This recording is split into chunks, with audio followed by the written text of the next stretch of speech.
And now it's time for another edition of...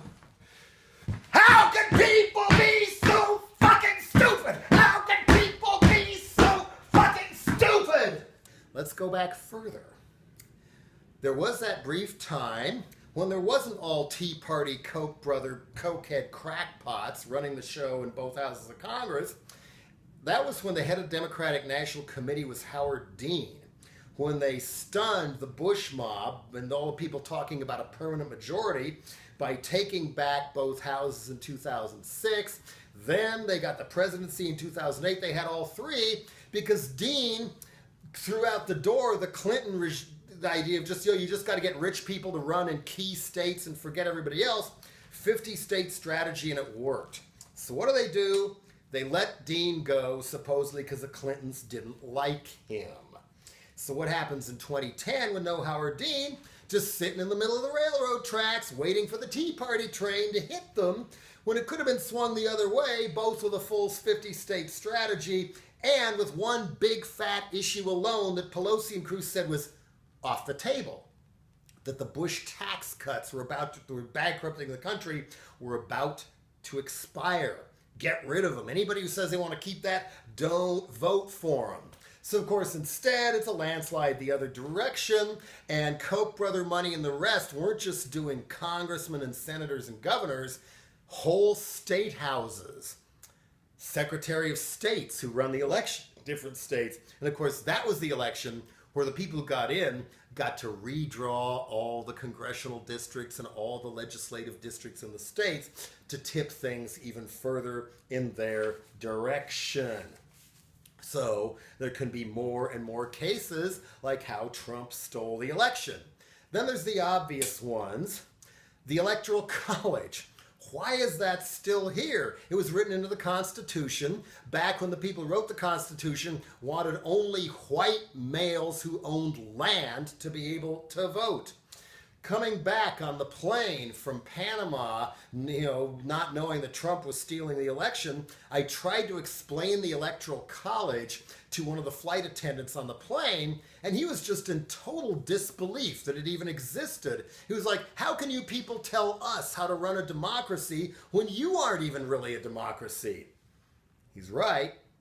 And now, with all these percentages showing the other way, including Hillary getting way more of the popular vote by a much bigger margin than Gore did against Bush in 2000, to quote Gil Scott-Heron, mandate my ass. People did not vote for a Trump Supreme Court. They did not vote for ending women's reproductive rights and Roe v. Wade on Mike Pence's terms. Yeah, the governor who got it through, that if you miscarry, you have to hold a funeral for the fetus and pay for it and things like that. They did not vote to bring back the full-on war on drugs through Jeff Sessions. They did not vote to bring back waterboarding, and they sure as hell didn't vote for Mike Pence-style so-called religious freedom laws to see how many LGBT rights and other people's rights they can wipe out, claiming it impinges on religious freedom, not to mention throwing people with HIV, breast cancer, and all kinds of other catastrophic illnesses out in the street by wiping out so-called Obamacare. But there is an interesting way to try and get back at the Electoral College and get rid of it besides trying to get a constitutional amendment through. There's bigger constitutional issues here. Longtime news punditoid Jonathan Alter pointed out that 13 states have passed a law that their electors in the Electoral College must vote the way of the popular vote. That means there's 12 or 13 to go, and you've got enough that the Electoral College is just a little formality, kind of like the political conventions are now. Oh, why were the polls wrong? I mean, I was getting worried from the beginning, both because of the cross-check program and noticing they had libertarian guy Gary Johnson often at 7 to 9, even over 10%, and knowing how many people fled Ralph Nader and voted to Gore in 2000, I'm thinking most of those are actually going to go to Trump, and when you add up the math, he's got the whole thing. But that actually means he only got 25% of the vote. Clinton got maybe 26% of the vote. 46% of the people eligible to vote didn't vote for anyone. Didn't even show up. Which again, just astonishes people in other countries when I tell them this. So again, what we need to have on all ballots for all offices, big and small, is if you don't like the people running, you can check nobody for president. None of these people for governor or city council or whatever, and then they have to rerun that part of the election with all new candidates. That would get people to vote. And of course, again, by design, a good chunk didn't bother to vote because they were so sick of the whole damn thing. All Trump and Hillary, all election horse race circus, all the time for 2 years. While the corporate news media colluded to have hardly any coverage of state or local races at all because, oh my God, people might actually vote if they see this. We need to find a constitutionally acceptable way to shorten campaigns by law where anybody who starts too early is disqualified. In Britain, a campaign lasts 5 weeks. Frenzy of activity. People are interested. They even show up and vote. Australia, 6 weeks. Canada, 10 weeks. Surely we could do 12 weeks where the primaries come after the first 6, then you're in the home stretch, and then it's done, and the election industrial complex with all the bribery legalized by the Citizens United decision is no longer helpful. But then again, when they say, oh, these people, 7 million less people voted, lowest turnout in 20 years, and Trump actually got less votes than Mitt Romney, let alone the other side, I gotta ask again, thanks to the cross-check program, how many of those people actually did try to vote and their ballots weren't counted? Mailed in their vote and oop, they're not on the rolls anymore, off they go. Ooh, well, you just have to have a provisional ballot that we're not gonna count. This is what Jim Crow 2.0 looks like. This is the first so-called election since the Supreme Court destroyed the Voting Rights Act. As Bill Maher put it, I think in 2004, Republicans will do anything to win elections except get the most votes. This is how they do it. The voting was so out of hand in Wisconsin, one guy in Milwaukee, when they wanted a photo ID for him to vote, he tried to go down and get one, and they told him he couldn't get a photo ID unless he produced a photo ID to prove he was him. Creative misplacement of voting machines in Ohio again. Oh, it's mainly African Americans who vote early on Sunday. Make sure there's only one polling station in Cleveland, one in Cincinnati instead of many. Texas, they closed 400 polling places. And Louisiana closed over 100. Arizona closed 140, and they only had 200 to begin with. That's getting rid of 70% of the polling places. And the exit polls of people who did show up in 4 of the 5 swing states, exit polls being one of the most reliable polls of all, showed that it wasn't Trump winning, it was Hillary Clinton. So again, Trump stole the election. The cross-check program was to blame.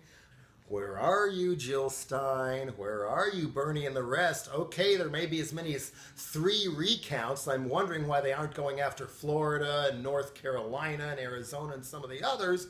But even Jill Stein is breaking my heart when she's not even pointing out cross-check at all. Which again, along with the weird voter ID laws and everything else, is how Trump stole the election, and Senate seats were stolen, Congress seats were stolen, governors, state legislatures. Here I go again.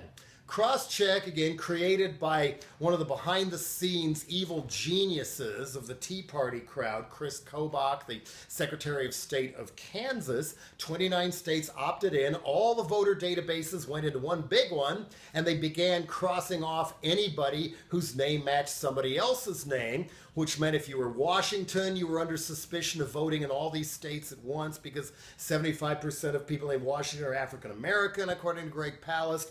Juan Gonzalez, good luck. All 18 of you are no longer on the voting rolls. Then, some of the statistics that so far Palast has dug up. In Michigan, last count, Trump won by 13,000 plus votes. People cross-checked off 450,000. Arizona, Trump up by over 85,000. Cross-check people crossed off, 270,000 plus. And North Carolina, 177,000 Trump supposedly won by. Cross-checked off, almost 600,000. This is what she should be going after. I mean, Cornell Brooks, head of the NAACP, was all indignant that as many as 400,000 voters of color were purged in North Carolina. More like possibly 400,000. Go for it. Representative Adam Smith, Democrat from Seattle, I sure hope the Justice Department investigates this. Come on! If Obama's Justice Department and Eric Holder and Loretta Lynch wouldn't even investigate how George W. Bush and crew stole 2 elections, what are the chances of a Trump Justice Department investigating any of this instead of trying to make it worse? The guy he wants is a last of the old school Southern segregationists from Alabama out of the Senate, who was denied a Supreme Court seat in the Reagan era. Yeah, Reagan tried to put this dude on the Supreme Court. He said things like NAACP and the ACLU are un-American organizations. Well, so did the first President Bush. But then, this is Jeff Sessions in 1986 on the Ku Klux Klan themselves. I used to think that they were okay until I found out some of them were pot smokers. So much for legal weed. This isn't just foxes in the henhouse. This is medieval werewolves with machine guns. One scandal after another, and what do you call him now? Cheeto Mussolini. He isn't even in office yet. It's already so out of hand that the Democrats might even grow a spine. Maybe. So what are some more ideas for seizing and redirecting the prairie fire of all these people who know they got screwed and care about the same things we do, but got herded into the cauldron and carousel of bigotry and hatred and all that? I mean, how do you get them to figure out what is fake news? When the internet says it, it must be true. Again, as I've said so many times, one-on-one, help people grow better bullshit detectors.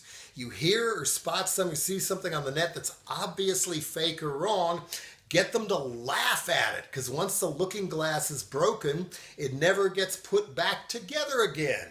And always try to double check before pushing send.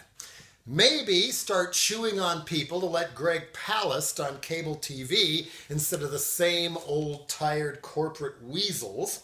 And assuming Jeff Sessions is going to go whole hog to try and wipe out all legal weed, come on, Obama, and a campaign to Obama, not just the one that's just started to get him to close Guantanamo Bay before he leaves office, but he does have the power to commute all federal prison sentences of people in jail for non-violent crimes involving cannabis to time served and let them out of jail.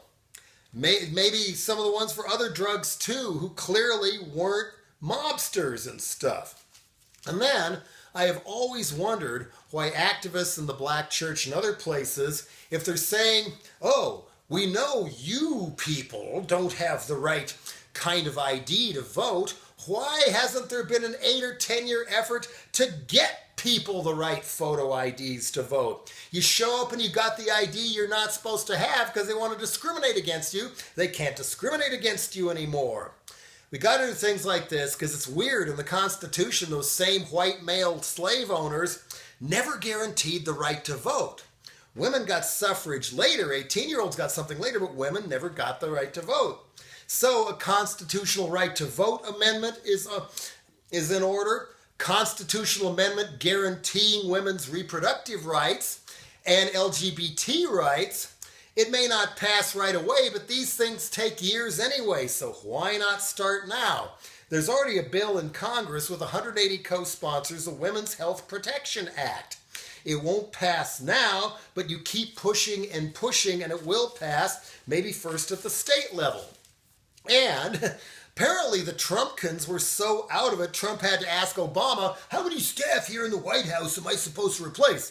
All of them, Mr. Trump. All 4,500 of them. Well, they haven't been collecting resumes at all till now. You go to the President Trump or whatever, PresidentElectTrump.gov. Should we flood him with applications for jobs?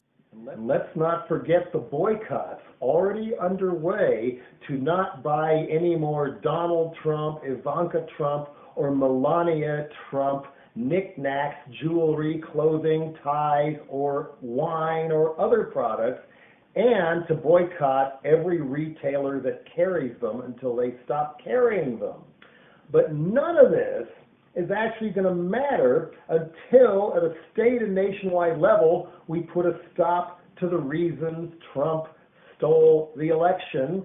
And a lot of Congress got stolen, the Senate got stolen, governors, state legislatures. Here I go again. Trump stole the election.